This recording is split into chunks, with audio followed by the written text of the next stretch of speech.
So we have Dr. Jane Mahoney here today, and she is a professor of geriatrics at the University of Wisconsin School of Medicine and Public Health. Dr. Mahoney specializes in fall prevention and has led the effort to bring Stepping On to Wisconsin and the United States. She is now leading the development of Keep On Stepping On, an online program to help Stepping On graduates to stay connected and to keep doing the things they learned to prevent falls. In this video, Dr. Mahoney will talk about how taking some kinds of medications can increase the risk of falls and what you can do about it. So welcome, Dr. Mahoney. Welcome, thank you. Thank you. Can you just talk a little bit about how medications can affect falls? Sure. Well, we know actually there have been a number of good studies over like a decade that have shown an association between medications and falls. And there's two different kinds of medications we worry about. But I'll talk about the ones that we most worry about which is medications that affect the way you think and your concentration and your level of sleepiness or alertness. So medications that you take that are prescribed by a doctor for either anxiety or depression or to help you sleep, those types of medications can increase falls risk. And it depends a lot on the dose, though. So the higher the dose, the more of any of those, the more likely to be able to fall. And it also depends on your age, because younger adults can tolerate a higher dose than older adults can. And so what we call a normal dose for a younger adult oftentimes is too much for an older adult. They don't need it. And that's because the body changes the way it metabolizes or deals with drugs. And so more of it sticks in your body, and it takes longer to get rid of it. So oftentimes, for an older adult, they can get by with a much lower dose.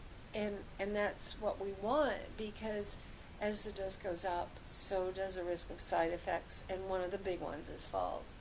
So when we look at the risk of falls with these types of medications, when it gets a usual geriatric dose, which is often about half of a usual adult dose. So usual older adult dose is still associated with falls. But the more you get above that, and if you're getting as much as a young adult, then you would be at higher falls risk.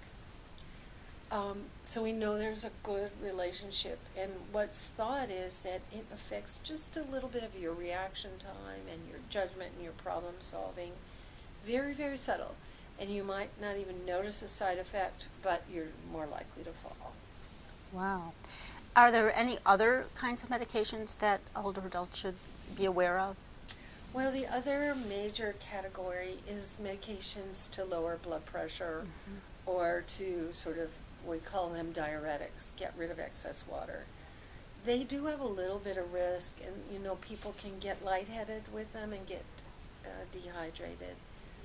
So we say if a person has fallen and they're on a diuretic, then, or if they're feeling lightheaded when they stand up, then we do want to look at their blood pressure medicines and their diuretic medicines and see if any of those can be cut back. So maybe, maybe not.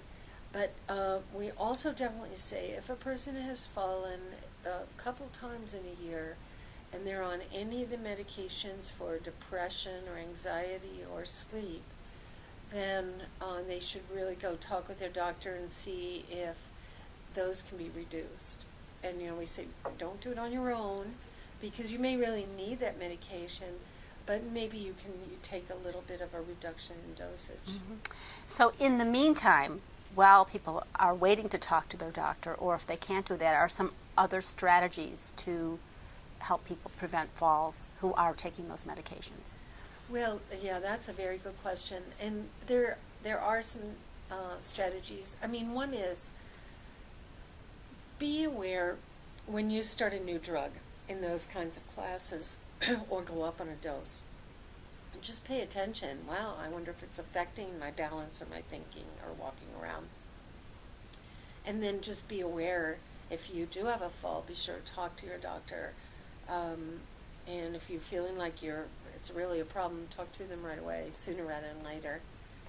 The other thing is, it's always good to ask your doctor, can I go down on my dose? Can I go down on my dose? Because sometimes they forget, and patients forget too. I've been on that dose forever. Well, probably you can go down. So those are two really important things. In the meantime, when you're, some medications for sleep or anxiety are what we call PRN. So you take them as you need them, and the prescription will say, take every 6 to 8 hours as needed, or take at bedtime as needed. The more you can not take it, the better. And then some of them have, you take 1 to 2 tabs, and the more you can just take 1 tab, the better. So really anything in your power to make sure that you're getting the lowest dose possible.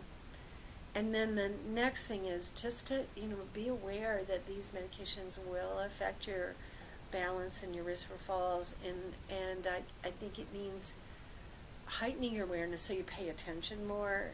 And I know in stepping on, older adults learn about, scanning ahead and heel-toe stepping and being aware of what they're doing and paying attention to their movements. So that's just doubly so if you're on one of these medications. If you're on a medication for blood pressure, which is a little different thing where you may feel lightheaded, then you should probably just be sure you're getting enough fluids every day, and make sure that you're checking your blood pressure. And if you're feeling lightheaded, again, let your doctor know so that they can decide if perhaps you don't need as much. But one thing I want to say is, when we think about all the risk factors for falls, and there's a lot of them, I don't know if you know how important the medications is, but there's been a study that showed they actually had people go off of some of these medications that are for depression or anxiety or for sleep. They had them taper down and go off compared to another group that didn't. And the group that tapered them down and was able to get off had a 50% reduced risk of fall. So that's, so far, when we look at all the things that we can do to prevent falls, that one is the most effective. So it really comes back to, you may not need it, and it's good to try under your nurse or doctor's supervision, and maybe you don't need that dose that you're at. That's really interesting and very helpful. Yeah. Thank you. You're welcome.